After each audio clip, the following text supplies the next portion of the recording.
স্বাস্থ্যগত কারণ দেখিয়ে রাষ্ট্রপতির পদ থেকে মোহাম্মদ শাহাবুদ্দিনের পদত্যাগের পর এবার তার বিচার দাবিতে সরব হয়েছে কয়েকটি রাজনৈতিক দল ও সংগঠন।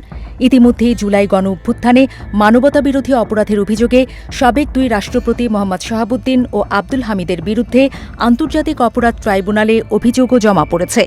তবে সংবিধান ও বিদ্যমান আইন অনুযায়ী সাবেক রাষ্ট্রপতির বিচার করা সম্ভব কিনা তা নিয়ে শুরু হয়েছে আলোচনা। গত শুক্রবার রাষ্ট্রপতির পদ থেকে পদত্যাগ করেন মোহাম্মদ শাহাবুদ্দিন। এর পরপরই তাকে গ্রেপ্তার করে বিচারের আওতায় আনার দাবি জানায় জাতীয় নাগরিক পার্টি, এনসিপি, বাংলাদেশ খেলাফত মজলিস সহ কয়েকটি রাজনৈতিক দল ও সংগঠন। এনসিপির সাধারণ সম্পাদক আক্তার হোসেন বলেন, মোহাম্মদ শাহাবুদ্দিনের বিরুদ্ধে যেসব অভিযোগ রয়েছে সেগুলোর বিচার হওয়া উচিত। একই ধরনের দাবি জানিয়ে বিবৃতি দিয়েছে বাংলাদেশ খেলাফত মজলিসও। তবে এই বিষয়ে এখনই চূড়ান্ত অবস্থান না নিয়ে বিষয়টি বিবেচনার কথা জানিয়েছে জামায়াত ইসলামী। গত রবিবার আন্তর্জাতিক অপরাধ ট্রাইব্যুনালে পৃথক অভিযোগ দায়ের করে বাংলাদেশ আজাদী পার্টি ও রাষ্ট্র সংলাপ ফোরাম নামে দুটি সংগঠন।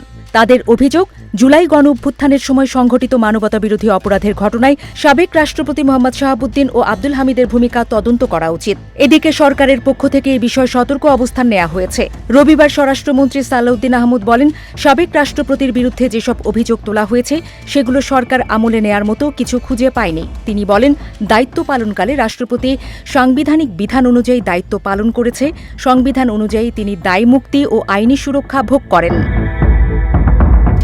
একই দিন আইনমন্ত্রী মোহাম্মদ আসাদুজ্জামান বলেন, মোহাম্মদ শাহাবুদ্দিনের বিরুদ্ধে ওঠা দুর্নীতিসহ বিভিন্ন অভিযোগ সরকার খতিয়ে দেখছে।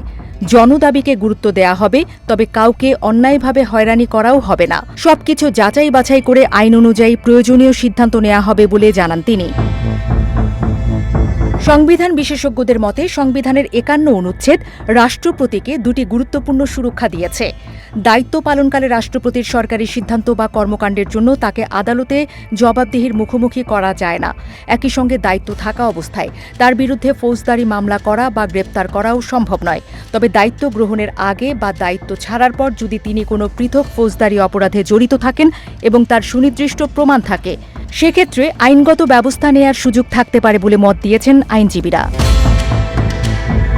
বিশ্লেষকদের মতে মোহাম্মদ শাহাবুদ্দিন পদত্যাগ করায় তাকে আর অভিশংসনের প্রশ্নও নেই। তবে তার বিরুদ্ধে দায়ের হওয়া অভিযোগ এবং বিভিন্ন রাজনৈতিক দলের দাবি সরকার কিভাবে বিবেচনা করে সেটি এখন দেখার বিষয়। যদিও এখন পর্যন্ত প্রকাশ্যে তার বিরুদ্ধে কোনো পদক্ষেপের ইঙ্গিত দেয়নি বর্তমান বিএনপি সরকার। বিদ্যমান সংবিধান ও আইনের সীমার মধ্যেই পরবর্তী সিদ্ধান্ত নেওয়া হবে বলে সরকারের দায়িত্বশীল ব্যক্তিদের বক্তব্যে স্পষ্ট হয়ে উঠেছে।